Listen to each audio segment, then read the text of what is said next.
എല്ലാവർക്കും നമസ്കാരം. Break through ക്ലാസ്സസിന്റെ പുതിയ അധ്യായത്തിലേക്ക് ഏവർക്കും സ്വാഗതം. ഇന്ന് മുതൽ അല്ലെങ്കിൽ ഇന്നത്തെ ക്ലാസ്സിൽ നമ്മൾ ഡിസ്കസ് ചെയ്യുന്നത് എക്കണോമിക്സിനെ കുറിച്ചാണ്, സാമ്പത്തിക ശാസ്ത്രത്തെ കുറിച്ചാണ്. എക്കണോമിക്സ് ഏതൊരു സാധാരണക്കാരനും മനസ്സിലാകുന്ന രീതിയിൽ ക്ലാസ്സുകളാണ് നമ്മളൊരു പുതിയൊരു സീരീസ് ആയിട്ടാണ് ആരംഭിക്കുന്നത്. ഈ ഒരു സീരീസ് ലഭിക്കാനായിട്ട് നിങ്ങൾക്ക് ബ്രേക്ക് ത്രൂ ക്ലാസ്സസ് എന്ന ചാനലിലെ വേൾഡ് ഓഫ് എക്കണോമിക്സ് എന്ന് പറഞ്ഞൊരു പ്ലേലിസ്റ്റ് ഉണ്ടാവും. അത് നോക്കിക്കഴിഞ്ഞാൽ നിങ്ങൾക്ക് ഈ ഒരു സീരീസിലുള്ള എല്ലാ ക്ലാസ്സുകളും കാണാനായിട്ട് സാധിക്കും. അപ്പോൾ ഇന്ന് നമ്മുടെ ലക്ഷ്യം എന്ന് പറയുന്നത് എക്കണോമിക്സിന്റെ കോമ്പറ്റേറ്റീവ് എക്സാമുകൾക്ക് ചോദിക്കുന്ന ക്വസ്റ്റ്യൻസ് അല്ലെങ്കിൽ ഏതൊരു മനുഷ്യനും അല്ലെങ്കിൽ ഏതൊരു സാധാരണക്കാരനും പേപ്പർ വായിക്കുമ്പോൾ, TV കാണുമ്പോൾ, ന്യൂസ് ചാനൽ കാണുമ്പോൾ പല പല ടെക്നിക്കൽ ടേമുകൾ നിങ്ങൾ കേൾക്കാറുണ്ട്. അതൊക്കെ എന്താണെന്ന് മനസ്സിലാക്കാൻ വേണ്ടിയിട്ട് സാധാരണ രീതിയിൽ എക്കണോമിക്സ് എന്ന് പറയുന്നത് എല്ലാവരും പറഞ്ഞു വെച്ചിട്ടുള്ള പോലെ വലിയൊരു ബുദ്ധിമുട്ടുള്ള വിഷയമായി ഒരു വസ്തുവല്ല, അല്ലെങ്കിൽ ബാലിക കയറാൻ വലിയൊന്നുമല്ല. ഏതൊരു സാധാരണക്കാരനും മനസ്സിലാക്കാവുന്ന കാര്യങ്ങളെ എക്കണോമിക്സിലുള്ളൂ.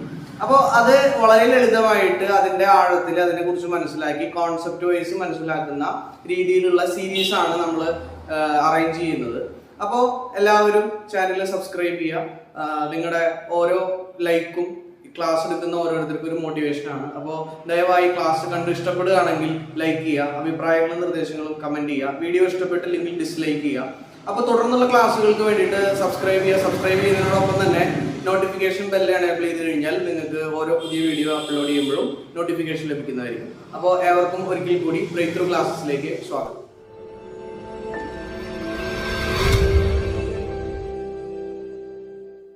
അപ്പോൾ ഇന്നത്തെ നമ്മുടെ ടോപ്പിക് എന്ന് പറയുന്നത് നാഷണൽ ഇൻകം എന്താണെന്നുള്ളതാണ്. നാഷണൽ ഇൻകം അതിന്റെ മെഷർമെന്റ്സുമാണ്. അപ്പോൾ ഇത് സാധാരണ UPSC, PSC, SSC, RRB അങ്ങനെയുള്ള എല്ലാ കോമ്പറ്റേറ്റീവ് എക്സാമുകൾക്കും ചോദിക്കുന്ന ഏറ്റവും ഇമ്പോർട്ടൻ്റ് ആയിട്ടുള്ള ഇന്ത്യൻ എക്കണോമിക്സിന്റെ ഭാഗത്തുനിന്നും അതുപോലെ തന്നെ മാക്രോ എക്കണോമിക്സിന്റെ ഭാഗത്തുനിന്നും ചോദിക്കുന്ന ക്വസ്റ്റ്യൻസ് ആണ്. വളരെ ട്രിക്കി ആയിട്ട് എല്ലാ പരീക്ഷകൾക്കും പാറ്റേൺ പരീക്ഷകൾക്കും ആളുകളെ കുഴപ്പിക്കുന്ന രീതിയിലുള്ള ക്വസ്റ്റ്യൻസ് ആണ് നാഷണൽ ഇൻകവുമായി ബന്ധപ്പെട്ട്, GDP ആയി ബന്ധപ്പെട്ട്, GNP ആയി ബന്ധപ്പെട്ട് സാധാരണ ചോദിക്കാറ്. അപ്പൊ ഇതിന്റെ കോൺസെപ്റ്റ് വളരെ ആഴത്തിൽ മനസ്സിലാക്കിയില്ല എങ്കിൽ നിങ്ങൾക്ക് ഈ ക്വസ്റ്റ്യൻസിനൊന്നും ആൻസർ ചെയ്യാൻ സാധിക്കില്ല. സാധാരണ നിങ്ങൾ ക്ലാസ്സുകൾ യൂട്യൂബിലും മറ്റു ഓൺലൈൻ പ്ലാറ്റ്ഫോമുകളിലോ അല്ലെങ്കിൽ കോളേജുകളിലോ ഒക്കെ ക്ലാസ്സുകൾ കേൾക്കുമ്പോൾ കുറെ ഇക്വേഷൻസ് ആണ് ഈ നാഷണൽ ഇൻകത്തെ പറ്റി നമ്മൾ പറയാറ്. നിങ്ങൾ ഏത് ക്ലാസ് എടുത്ത് നോക്കിയാലും ധാരാളം ഇക്വേഷൻസ് നിങ്ങൾക്ക് കാണാം. പക്ഷെ ഇതിന്റെ കോൺസെപ്റ്റ് വൈസ് മനസ്സിലാക്കുകയാണെങ്കിൽ നിങ്ങൾക്ക് ഇതിന്റെ ഇക്വേഷൻ നിങ്ങൾക്ക് തന്നെ ക്രിയേറ്റ് ചെയ്യാവുന്നതാണ്. അല്ലെങ്കിൽ UPSCയുടെ പാറ്റേൺ, ഇപ്പൊ PSCയുടെ പാറ്റേൺ ഒക്കെ മാറി തുടങ്ങിയിട്ടുണ്ട്. പണ്ടത്തെ പാറ്റേൺ പോലെയല്ല, ഡയറക്റ്റ് ക്വസ്റ്റ്യൻസ് കുറവാണ്. ഒരു അസംഷനും അല്ലെങ്കിൽ ഹൈപ്പോത്തസിസും ഒക്കെ അറേഞ്ച് ചെയ്തിട്ട് അതീത് പാറ്റേൺ വെച്ച് ആ പാറ്റേണിലാണ് ഇപ്പൊ എക്സാമുകൾ നടന്നുകൊണ്ടിരിക്കുന്നത്. പണ്ടത്തെ അല്ലെങ്കിൽ ഇപ്പോൾ നടക്കുന്ന UPSC പരീക്ഷകൾക്ക്, സിവിൽ സർവീസ് പരീക്ഷകളുടെ പാറ്റേണിലേക്ക് തിരിഞ്ഞു തുടങ്ങിയിട്ടുണ്ട് കേരള PSC പരീക്ഷകളൊക്കെ. അപ്പൊ നിങ്ങൾ വലിയ ഡിഗ്രി ലെവൽ അല്ലെങ്കിൽ അതിന് മുകളിലുള്ള പരീക്ഷകൾ നോക്കുകയാണെങ്കിൽ നിങ്ങൾക്ക് എല്ലാ പരീക്ഷയിലും കോമൺ ആയിട്ട് കാണാവുന്ന ഒരു 4 മാർക്കോളം അല്ലെങ്കിൽ 4 ക്വസ്റ്റ്യനോളം ഇതുമായിട്ട് ബന്ധപ്പെട്ട ക്വസ്റ്റ്യൻസ് നിങ്ങൾക്ക് കാണാവുന്ന ഇന്ത്യൻ എക്കണോമിക്സിന്റെ ഏറ്റവും വലിയൊരു ഭാഗമാണ് നാഷണൽ ഇൻകം എന്ന് പറയുന്ന ഭാഗം. അപ്പൊ ഇത് കോമ്പറ്റേറ്റീവ് പരീക്ഷകൾക്ക് ഏറ്റവും കൂടുതൽ യൂസ്ഫുൾ ആയിരിക്കും. ബേസിക് കോൺസെപ്റ്റ് മനസ്സിലാക്കി കഴിഞ്ഞാൽ നിങ്ങൾക്ക് ഏത് എക്സാമിനും ഇത് റിപ്പീറ്റ് ചെയ്ത് പഠിക്കാതെ അല്ലെങ്കിൽ ഇക്വേഷൻ മനഃപ്പാഠം പഠിക്കാതെ കാര്യങ്ങൾ മനസ്സിലാക്കാനായിട്ട് സാധിക്കും. അപ്പൊ എല്ലാവരും മുഴുവനായിട്ട് വീഡിയോ സ്കിപ്പ് ചെയ്യാതെ കാണുക, ക്ലാസ് ശ്രദ്ധിച്ച് കേൾക്കുക. ഒരു പ്രാവശ്യം കേട്ടിട്ട് മനസ്സിലായില്ലെങ്കിൽ വീണ്ടും ഒരു പ്രാവശ്യം കൂടി ക്ലാസ് കേൾക്കുക. അത് ആഴത്തിൽ മനസ്സിലാക്കുക. ഒരു പ്രാവശ്യം മനസ്സിലാക്കി വെച്ച് കഴിഞ്ഞാൽ പിന്നെ മറന്നുപോയില്ല. ഓക്കെ.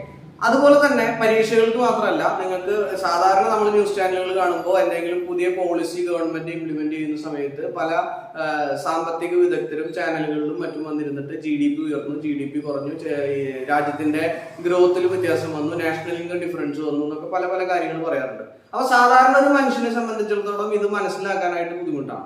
നിങ്ങൾ ഹ്യൂമാനിറ്റീസ് പഠിക്കുന്ന അല്ലെങ്കിൽ കൊമേഴ്സ് പഠിക്കുന്ന ഒരു വ്യക്തിയാണെങ്കിൽ +2 മുതൽ എക്കണോമിക്സ് സബ്ജക്ട് പഠിക്കുന്നുണ്ടെങ്കിൽ +2 മുതൽ ഡിഗ്രി, അതിനുശേഷം മാസ്റ്റേഴ്സ് ഒക്കെ ചെയ്യുന്ന അല്ലെങ്കിൽ MA എക്കണോമിക്സ് അല്ലെങ്കിൽ അപ്ലൈഡ് എക്കണോമിക്സ് ഒക്കെ പഠിക്കുന്ന ആളുകളാണെങ്കിലും +2 മുതൽ PG ലെവൽ വരെ കോമൺ ആയിട്ടുള്ളൊരു സബ്ജക്ട് അല്ലെങ്കിൽ എന്താ പറയുക ടോപ്പിക് ആണ് നാഷണൽ ഇൻകം എന്ന് പറയുന്നത്. അപ്പൊ +2കാർക്കും പഠിക്കാനുണ്ട്, +1കാർക്കും പഠിക്കാനുണ്ട്, അതുപോലെ തന്നെ ഡിഗ്രി, UG, PG ലെവലുള്ള എല്ലാവർക്കും ഈ പറഞ്ഞ ടോപ്പിക്ക് പഠിക്കാനുണ്ട്. അപ്പൊ അവിടെ നിങ്ങൾ കോളേജ് തലത്തിൽ, യൂണിവേഴ്സിറ്റി തലത്തിലൊക്കെ പഠിക്കുമ്പോൾ ഇക്വേഷൻസ് ധാരാളം പഠിക്കാറുണ്ട്. ആരും അധികം അതിന്റെ ആഴത്തിലുള്ള കോൺസെപ്റ്റ് മനസ്സിലാക്കൽ കുറവാണ്. അപ്പൊ നമ്മൾ ഈ ചാനലിലൂടെ ചെയ്യുന്നത് അല്ലെങ്കിൽ ഈ സീരീസ്, ഈ എക്കണോമിക്സിന്റെ സീരീസിൽ ആരംഭിക്കുന്നത് ഏറ്റവും ബേസിക് ആയിട്ട് വളരെ ലളിതമായിട്ട് ഇത് മനസ്സിലാക്കി എടുക്കുക എന്നുള്ളതാണ്. അത് വളരെ ലളിതമായിട്ട് മനസ്സിലാക്കി കഴിഞ്ഞാൽ എക്കണോമിക്സിനേക്കാളും എളുപ്പത്തിൽ പഠിക്കാവുന്ന വേറൊരു സബ്ജക്റ്റ് ഇല്ല. എല്ലാവരും ഈ ടെക്നിക്കൽ ടേമുകൾ കൂടുതൽ ഉപയോഗിച്ചുകൊണ്ട് എക്കണോമിക്സ് എന്ന് അല്ലെങ്കിൽ സാമ്പത്തിക ശാസ്ത്രം എന്ന് പറയുന്ന വിഷയത്തെ കോംപ്ലിക്കേറ്റഡ് ആക്കി വെച്ചേക്കാണ്. ആർക്കും മനസ്സിലാവില്ല, വായിച്ചാൽ മനസ്സിലാവില്ല എന്ന ധാരണ ഉണ്ടാക്കി വെച്ചിട്ടുള്ള ഒരു സബ്ജക്റ്റ് ആക്കി മാറ്റി കഴിഞ്ഞു. നമ്മൾ ക്ലാസ്സുകൾ കേൾക്കുമ്പോഴായാലും, നിങ്ങൾ യൂട്യൂബിലോ അല്ലെങ്കിൽ മറ്റു സെർച്ച് ചെയ്യുമ്പോഴായാലും, നിങ്ങൾ കൂടുതലും ഈ വിഷയവുമായി ബന്ധപ്പെട്ട് സെർച്ച് ചെയ്യുന്ന സമയത്ത് ഇതിന്റെ ടെക്നിക്കൽ ടേമുകളാണ് അല്ലെങ്കിൽ എക്കണോമിക്സിന്റെ ടെക്നിക്കൽ ടേമുകളാണ് കൂടുതൽ വീഡിയോകൾ നിങ്ങൾക്ക് കാണാനായിട്ട് സാധിക്കും. അപ്പൊ നമ്മളധികം ടെക്നിക്കൽ ടേം എന്താണെന്ന് മനസ്സിലാക്കി കഴിഞ്ഞാൽ വളരെ എളുപ്പമാണ്. അപ്പൊ അധികം സമയം കളയാതെ, കൂടുതൽ എന്താ പറയാ ദീർഘിപ്പിക്കാതെ തന്നെ നമുക്ക് വളരെ കുറഞ്ഞ സമയം കൊണ്ട് ഈ നാഷണൽ ഇൻകത്തെ പറ്റിയിട്ടുള്ള കാര്യങ്ങൾ മനസ്സിലാക്കാം. ഇതൊരു 3 എപ്പിസോഡായിട്ടാണ് നാഷണൽ ഇൻകം മാത്രം കവർ ചെയ്യുന്നത്. അപ്പൊ അത്രയും ഡെപ്തിൽ ആണ് ക്ലാസ് തുടങ്ങുന്നത്. അപ്പൊ തുടർന്നുള്ള ക്ലാസ്സുകൾ സ്കിപ്പ് ചെയ്യാതെ കാണണം. അപ്പൊ ആദ്യത്തെ ക്ലാസ് തൊട്ട് നമ്മൾ ബേസിക് ആയിട്ട് നാഷണൽ ഇൻകത്തെ പറ്റി അറിഞ്ഞിരിക്കേണ്ട എല്ലാ കാര്യങ്ങളെയും, അത് മെഷർമെന്റ്സ് എന്തൊക്കെയാണ്, ഏതൊക്കെ തരത്തിൽ അത് കാൽക്കുലേറ്റ് ചെയ്യാം, എങ്ങനെയുള്ള കാര്യങ്ങളൊക്കെ നമുക്ക് പഠിക്കാനായിട്ട് സാധിക്കും. ഇപ്പം ഒരു 3 എപ്പിസോഡ് ഈ നാഷണൽ ഇൻകവുമായി ബന്ധപ്പെട്ട് മാത്രം കൺസ്ട്രക്ട് ചെയ്തിട്ടുണ്ട്. അപ്പൊ അതിൽ ആദ്യത്തെ എപ്പിസോഡാണിത്, അല്ലെങ്കിൽ ആദ്യത്തെ ക്ലാസ് ആണിത്. അടുത്ത തുടർന്നുള്ള ക്ലാസ്സുകൾ നിങ്ങൾ കാണണം. അതിനു വേണ്ടിയിട്ട് ഇത് ഭംഗിയായിട്ട് പഠിച്ചാൽ മാത്രമേ തുടർന്ന ക്ലാസ്സുകൾ മനസ്സിലാവുള്ളൂ. അപ്പൊ നമുക്ക് നാഷണൽ ഇൻകം എന്താണെന്ന് നോക്കാം. ഇൻകം എന്താണെന്ന് എല്ലാവർക്കും അറിയാം. നിങ്ങൾക്കും എനിക്കും അല്ലെങ്കിൽ ഏതൊരു വ്യക്തിക്കും പേഴ്സണൽ ആയിട്ട് ഇൻകം അല്ലെങ്കിൽ വരുമാനം ഉണ്ടായിരിക്കും. അതുപോലെ തന്നെ രാജ്യത്തിന്റെ ഇൻകം ആണ് നാഷണൽ ഇൻകം എന്ന് പറയുന്നത്. അപ്പൊ രാജ്യത്തിന്റെ ഇൻകം എന്ന് പറയുമ്പോൾ ഒരു ഫിനാൻഷ്യൽ ഇയറിൽ, അതിന് കുറെ പലതരത്തിലുള്ള ഡെഫിനേഷൻസ് ഉണ്ടെങ്കിലും വളരെ സിമ്പിൾ ആയിട്ട് പറയുകയാണെങ്കിൽ ഒരു ഫിനാൻഷ്യൽ ഇയറിൽ ഒരു രാജ്യത്ത് ഉൽപ്പാദിപ്പിക്കുന്ന ഗുഡ്സിന്റെയും സർവീസിന്റെയും മാർക്കറ്റ് വാല്യൂ അല്ലെങ്കിൽ മോണിറ്ററി വാല്യൂ അല്ലെങ്കിൽ മണി വാല്യൂ, 3 ടേമും ഈക്വൽ ആണ്. മണി വാല്യൂ എന്ന് പറഞ്ഞാലും മോണിറ്ററി വാല്യൂ എന്ന് പറഞ്ഞാലും മാർക്കറ്റ് വാല്യൂ എന്ന് പറഞ്ഞാലും നിങ്ങൾക്ക് പല പല ടെക്സ്റ്റ് പുസ്തകങ്ങളിൽ അല്ലെങ്കിൽ പല പല റെഫറൻസ് ഗൈഡുകളിൽ ഈ 3 പദങ്ങൾ മാറി മാറി ഉപയോഗിക്കുന്നത് കാണാം. സത്യത്തിൽ ഇത് 3ന്റെ അർത്ഥം സെയിം ആണ്. ഈ ഡെഫിനേഷൻ, നാഷണൽ ഇൻകത്തിന്റെ ഡെഫിനേഷൻ നിങ്ങൾ നോക്കുമ്പോൾ it is the market value എന്ന് വേണമെങ്കിൽ പറയാം, അല്ലെങ്കിൽ it is the monetary value എന്ന് പറയാം, അല്ലെങ്കിൽ it is the money value എന്ന് പറയാം. It is the monetary value of all goods and services produced in a financial year. ഒരു ഫിനാൻഷ്യൽ ഇയറിൽ, ഫിനാൻഷ്യൽ ഇയർ എന്താണെന്ന് എല്ലാവർക്കും അറിയാം, സാമ്പത്തിക വർഷം. ആ ഫിനാൻഷ്യൽ ഇയറിനകത്ത് പ്രൊഡ്യൂസ് ചെയ്യപ്പെടുന്ന ഗുഡ്സ് ആൻഡ് സർവീസസിന്റെ മാർക്കറ്റ് വാല്യൂ, നമ്മൾ അതിനൊരു വാല്യൂ കൊടുക്കുകയാണെങ്കിൽ, മാർക്കറ്റ് വാല്യൂ കൊടുക്കുകയാണെങ്കിൽ എന്തിന്, ഗുഡ്സ് ആൻഡ് സർവീസസിന് ഒരു ഫിനാൻഷ്യൽ ഇയറിൽ ഒരു ഫിനാൻഷ്യൽ ഇയറിനകത്ത് പ്രൊഡ്യൂസ് ചെയ്യപ്പെടുന്ന എല്ലാ ഗുഡ്സ് ആൻഡ് സർവീസിന്റെയും മാർക്കറ്റ് വാല്യൂവിനെയാണ് നമ്മൾ നാഷണൽ ഇൻകം എന്ന് പറയുന്നത്. ഒരു രാജ്യത്തിനകത്ത് പ്രൊഡ്യൂസ് ചെയ്യപ്പെടുന്ന ഓൾ ഗുഡ്സ് ആൻഡ് സർവീസസ്, എല്ലാ ഗുഡ്സിന്റെയും സർവീസസിന്റെയും, സേവനങ്ങളുടെയും വസ്തുക്കളുടെയും മാർക്കറ്റ് വാല്യൂ, അതിന് നമ്മളൊരു വാല്യൂ ആയിട്ട് കൺസിഡർ ചെയ്യുകയാണെങ്കിൽ എവിടെ, ഒരു ഫിനാൻഷ്യൽ ഇയറിലെ, ഒരു വർഷത്തെ, ഒരു ഫിനാൻഷ്യൽ ഇയറിനകത്തെ ഗുഡ്സ് ആൻഡ് സർവീസസിന്റെ മാർക്കറ്റ് വാല്യൂവിനെയാണ് നമ്മൾ എന്ന് വിളിക്കുന്നത്, നാഷണൽ ഇൻകം എന്ന് വിളിക്കുന്നത്. അപ്പൊ നമ്മൾ ശ്രദ്ധിക്കേണ്ട കാര്യം ഗുഡ്സ് ആൻഡ് സർവീസസ്. അതിലെ ഗുഡ്സ് എന്ന് പറഞ്ഞ ടേം ഒരു ഇമ്പോർട്ടന്റ് ഉണ്ട്. അവിടെ നമ്മൾ കൺസിഡർ ചെയ്യപ്പെടുന്ന ഗുഡ്സ് എന്ന് പറയുന്നത് ഫൈനൽ ഗുഡ്സ് ആയിരിക്കണം. ഇന്റർമീഡിയറ്റ് ഗുഡ്സിന്റെ വാല്യൂ കൺസിഡർ ചെയ്യണില്ല. നാഷണൽ ഇൻകം കാൽക്കുലേറ്റ് ചെയ്യുമ്പോൾ എപ്പോഴും ശ്രദ്ധിക്കേണ്ട കാര്യമാണ് ഗുഡ്സ് ആൻഡ് സർവീസസ് എന്ന് പറയുമ്പോൾ അവിടെ എടുക്കുന്ന ഗുഡ് വസ്തുക്കള് ഫൈനൽ ഗുഡ്സ് ആയിരിക്കണം. വളരെ ഇമ്പോർട്ടന്റ് ആയിട്ടുള്ള പോയിന്റ് ആണ്. ചിലര് ഇന്റർമീഡിയറ്റ് ഗുഡ്സിനെ കൺസിഡർ ചെയ്യാറുണ്ട്. ഇന്റർമീഡിയറ്റ് ഗുഡ്സ് എന്ന് പറയുന്ന എക്സാമ്പിൾ ആണ് റോ മെറ്റീരിയൽ, അസംസ്കൃത വസ്തുക്കൾ. അപ്പോൾ അസംസ്കൃത വസ്തുക്കളുടെ അല്ലെങ്കിൽ റോ മെറ്റീരിയൽസിന്റെ അല്ലെങ്കിൽ ഇന്റർമീഡിയറ്റ് ഗുഡ്സിന്റെ മാർക്കറ്റ് വാല്യൂ നമ്മൾ നാഷണൽ ഇൻകത്തിൽ കൺസിഡർ ചെയ്യുക. പല പരീക്ഷകൾക്കും ട്രിക്കി ആയിട്ട് ചോദിക്കുന്ന ഒരു ചോദ്യമാണ് ഈ കിടക്കുന്ന ഡെഫിനേഷന്റെ ഉള്ളിൽ നിന്ന് തന്നെ ഒരു ചോദ്യം ചോദിക്കാറുണ്ട്. അപ്പൊ ശ്രദ്ധിക്കേണ്ട കാര്യം ഫൈനൽ ഗുഡ്സിനെ മാത്രമേ എന്ത് ചെയ്യുള്ളൂ, നാഷണൽ ഇൻകത്തിലേക്ക് കൺസിഡർ ചെയ്യുള്ളൂ. അപ്പോ ഡെഫിനേഷൻ ഇതാണ്, 3 പോയിന്റ് ആയിട്ട് പഠിക്കുക. Market value, goods and services, financial year. അപ്പോ നാഷണൽ ഇൻകം എന്താണെന്ന് ചോദിച്ചു കഴിഞ്ഞാൽ 3 പോയിന്റിന് ഉത്തരം പറയാം. നാഷണൽ ഇൻകം എന്ന് പറയുന്നത് it is the market value of all final goods and services produced in a financial year. FY എന്ന് പറയുന്നത് ഫിനാൻഷ്യൽ ഇയർ, ഒരു വർഷത്തിനകത്ത് പ്രൊഡ്യൂസ് ചെയ്യപ്പെടുന്ന ഗുഡ്സ് ആൻഡ് സർവീസസ്. അത് ശ്രദ്ധിക്കേണ്ട കാര്യം, ഗുഡ്സ് എന്ന് പറയുന്നത് എന്തായിരിക്കണം? ഫൈനൽ ഗുഡ്സ് ആയിരിക്കണം. We not consider intermediate goods. Intermediate goods എന്ന് പറഞ്ഞു കഴിഞ്ഞാൽ ഒരു ഗുഡ് ഉപയോഗിക്കുന്ന അസംസ്കൃത വസ്തുക്കൾ, റോ മെറ്റീരിയൽസിനെ നമ്മൾ എവിടെ കൺസിഡർ ചെയ്യുക? നാഷണൽ ഇൻകം കൺസിഡർ ചെയ്യുമ്പോൾ അല്ലെങ്കിൽ കാൽക്കുലേറ്റ് ചെയ്യുന്ന സമയത്ത് കൺസിഡർ ചെയ്യുക. അപ്പൊ നമ്മൾ നാഷണൽ ഇൻകത്തിന്റെ ഡെഫിനിഷൻ പറഞ്ഞു. ഒരു രാജ്യത്തിന് ഒരു ഫിനാൻഷ്യൽ ഇയറിനകത്ത് പ്രൊഡ്യൂസ് ചെയ്യപ്പെടുന്ന ഗുഡ്സ് ആൻഡ് സർവീസസിന്റെ മാർക്കറ്റ് വാല്യൂവിനെയാണ് നമ്മൾ നാഷണൽ ഇൻകം എന്ന് പറയാൻ പറയുന്നത്. ഇനി നമ്മൾ അതിലേക്ക് ഉള്ളിലേക്ക് കിടക്കുകയാണ്. ഇതിന് ധാരാളം മെഷർമെന്റ്സുകളുണ്ട്. ഇപ്പൊ നമ്മുടെ വരുമാനം, നമ്മുടെ സാധാരണ പേഴ്സണൽ ഇൻകം എന്ന് പറയുന്നത് നമുക്ക് പല മാർഗത്തിലൂടെ ഇൻകം കിട്ടാം. അല്ലെങ്കിൽ പല രീതിയിൽ ചില ബിസിനസ് ചെയ്യുന്നവരുണ്ടായിരിക്കും, സാലറിഡ് പേഴ്സൺ ഉണ്ടായിരിക്കും, അല്ലെങ്കിൽ വല്ല ക്യാപിറ്റൽ ഇൻവെസ്റ്റ് ചെയ്തിട്ട് അതിന്റെ ഇൻട്രസ്റ്റ് മേടിക്കുന്നവരുണ്ടായിരിക്കും. പല മാർഗത്തിലൂടെ ഒരു വ്യക്തിക്ക് ഇൻകം ലഭിക്കാനായിട്ട് സാധിക്കും. പല റിസോഴ്സസ് ഉണ്ടായിരിക്കും. അല്ലെങ്കിൽ ഒരു വ്യക്തിയുടെ ഇൻകം തന്നെ പല സോഴ്സിൽ നിന്ന് നമുക്ക് ലഭിക്കാറുണ്ട്. പല രീതിയിൽ മെഷർ ചെയ്യാം. ഇപ്പൊ ഒരു ബിസിനസ് ചെയ്യുന്ന വ്യക്തിയാണെങ്കിൽ ആ ബിസിനസ് ചെയ്യുന്ന വ്യക്തി എന്താ പറയുക, സാലറിഡ് പേഴ്സൺ കൂടി ആയിരിക്കാം. അപ്പൊ ഒരു വ്യക്തിക്ക് തന്നെ 2-3 സോഴ്സുകളിൽ നിന്ന് അല്ലെങ്കിൽ അതിൽ കൂടുതൽ സോഴ്സുകളിൽ നിന്ന് എന്തുണ്ടാവും? ഇൻകം ഉണ്ടായിരിക്കാം. ഇതുപോലെ തന്നെ നാഷണൽ ഇൻകം, രാജ്യത്തിന്റെ ഇൻകം, അല്ലെങ്കിൽ നമ്മൾ മാക്രോ എക്കണോമിക്സിന്റെ ടേംസിലാണ് ഈ പറഞ്ഞ നാഷണൽ ഇൻകം കൺസിഡർ ചെയ്യുന്നത്. എപ്പോഴും മനസ്സിലാക്കേണ്ട കാര്യം, എക്കണോമിക്സിൽ പല ബ്രാഞ്ചുകളുണ്ട്. അതിൽ മൈക്രോ എക്കണോമിക്സ് ഉണ്ട്, മാക്രോ എക്കണോമിക്സ് ഉണ്ട്, അതിൽ കൂടുതൽ എക്കണോമിക്സുകളുണ്ട്. അപ്പൊ മാക്രോ എക്കണോമിക്സിന്റെ രാജ്യത്തിന്റെ വലിയൊരു അളവിലാണ് ഈ നാഷണൽ ഇൻകം കാൽക്കുലേറ്റ് ചെയ്യുക. അപ്പൊ നാഷണൽ ഇൻകത്തിന്റെ മെഷർമെന്റ്സുകൾ ധാരാളമുണ്ട്. അപ്പൊ നിങ്ങൾ അറിഞ്ഞിരിക്കേണ്ട കാര്യം എന്ന് പറയുന്നത് 2 ചോദ്യങ്ങൾ ചോദിക്കാം. അപ്പൊ നാഷണൽ ഇൻകം എന്താണെന്ന് നമ്മൾ പറഞ്ഞു, ഗുഡ്സ് ആൻഡ് സർവീസസിന്റെ മാർക്കറ്റ് വാല്യൂ ആണ് ഒരു ഫിനാൻഷ്യൽ ഇയറിനകത്ത് ഒരു രാജ്യത്തിനകത്തുള്ള ഗുഡ്സ് ആൻഡ് സർവീസസിന്റെ മാർക്കറ്റ് വാല്യൂ. ഡെഫിനിഷൻ മറക്കരുത്. ആ ഡെഫിനിഷനിൽ ഒറ്റ കാര്യം ശ്രദ്ധിക്കണം, ഗുഡ്സ് ആൻഡ് സർവീസസ് എന്ന് പറയുമ്പോൾ ഗുഡ് എന്ന് പറയുന്നത് ഫൈനൽ ഗുഡ് ആയിരിക്കണം. അപ്പൊ ഡെഫിനിഷൻ മറക്കാതിരിക്കുക എപ്പോഴും. ഇനി നമുക്കറിയേണ്ടത് മെഷർമെന്റ്സ് ഓഫ് നാഷണൽ ഇൻകം ആണ്. അതില് ആദ്യത്തെ മെഷർമെന്റ് ആണ് നമ്മൾ ഏറ്റവും കൂടുതൽ കേട്ടിട്ടുള്ള GDP. ഏറ്റവും കൂടുതൽ പത്രങ്ങളിലും ന്യൂസ് ചാനലുകളിലും പല മാധ്യമങ്ങളിലും നമ്മൾ കേട്ടിട്ടുള്ള ഒരു ടേമാണ് GDP, ഗ്രോസ് ഡൊമസ്റ്റിക് പ്രൊഡക്റ്റ്. അപ്പോ 2 മെഷർമെന്റുകളാണ് സാധാരണ പറയുക. ഒന്നാമത്തെ ആളാണ് GDP, രണ്ടാമത്തെ ആളാണ് GNP. ഇത് രണ്ടും നിങ്ങൾ കേട്ടിട്ടുണ്ടാവും. ഏറ്റവും കൂടുതൽ കേൾക്കുന്ന പദമാണ് GDP. അപ്പൊ നാഷണൽ ഇൻകം മെഷർ ചെയ്യുന്ന സമയത്ത് രാജ്യത്തിനകത്ത് പ്രൊഡ്യൂസ് ചെയ്യപ്പെടുന്ന ഗുഡ്സ് ആൻഡ് സർവീസസിന്റെ മാർക്കറ്റ് വാല്യൂ എന്ന് നമ്മൾ പറഞ്ഞു. അപ്പൊ നമ്മൾ 2 ചോദ്യം ചോദിക്കണം. ഒന്ന്, എവിടെ പ്രൊഡ്യൂസ് ചെയ്യുന്നു? 2, ഹൂ, ആര് പ്രൊഡ്യൂസ് ചെയ്യുന്നു? അപ്പോ രാജ്യത്തിനകത്ത് പ്രൊഡ്യൂസ് ചെയ്യുന്ന ഗുഡ്സ് ആൻഡ് സർവീസസ് 2 ചോദ്യങ്ങൾ നിങ്ങൾ അങ്ങോട്ട് തിരിച്ചു ചോദിക്കുക. ഒന്ന്, എവിടെ പ്രൊഡ്യൂസ് ചെയ്യുന്നു? 2, ഹൂ, ആര് പ്രൊഡ്യൂസ് ചെയ്യുന്നു? ഈ 2 ചോദ്യങ്ങൾക്കുള്ള ഉത്തരമാണ് GDP, GNP. എവിടെ പ്രൊഡ്യൂസ് ചെയ്യുന്നു എന്ന് വെച്ച് കഴിഞ്ഞാൽ ഒരു രാജ്യത്തിന്റെ ഡൊമസ്റ്റിക് ടെറിട്ടറിക്ക്